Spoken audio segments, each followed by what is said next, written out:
Well, welcome back, everybody. Today is part 4 of our body confidence series.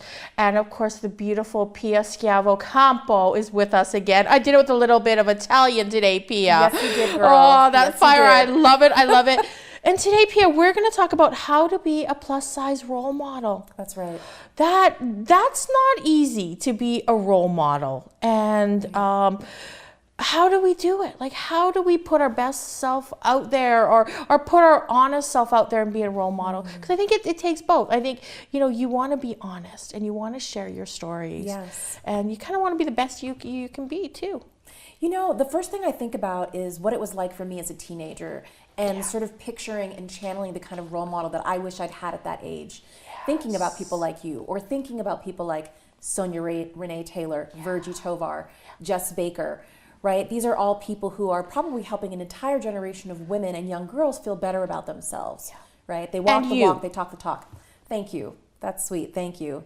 I think one of the things is making sure that you're really talking positively about your body and other women's bodies. Yes. So much policing goes on with, oh, what is she wearing? And oh, that doesn't suit her shape. And, people pick up on that from a very young age. Young girls start going, oh my gosh, and now, look at my breasts aren't big enough, or I'm too skinny, or my thighs are too fat, and I definitely grew up with some of that in my household, but imagine if your mom or your sister or your aunt was like, I love my belly.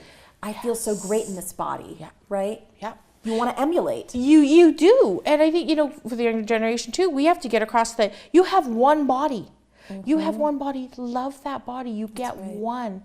Treat it well. Love it. And I agree. I think for me, one of the big things why I started Go Curvy too, like there's a couple reasons, but I own salons in the beauty industry, and I had a ton of young girls working for me, all under the age of 21, and there was one common factor in that salon, and that was body image. And whether these girls were a size 2 or 22, they were all unhappy with their bodies. Right. We had an epidemic of a drug that people would take for ADHD, and the girls were taking it to lose weight. And it's like, we can't. This generation, we have to stand up and be a role model and say, it's okay. You're going to be okay.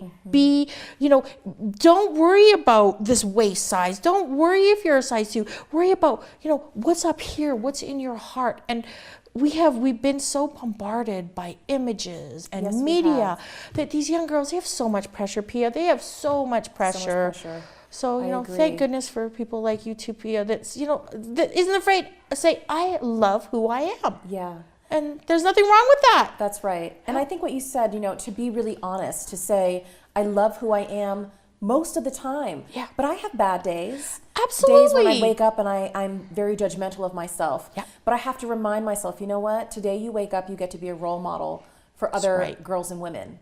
Right? Exactly. And I think paying compliments to women is a beautiful way to be a role model. Yes. Because it makes you feel good and it makes them feel good. It does. It absolutely does. And that's so important. That is so important. Ladies, we have to support each other. We really do. I agree. Pia, thank you. That was wonderful.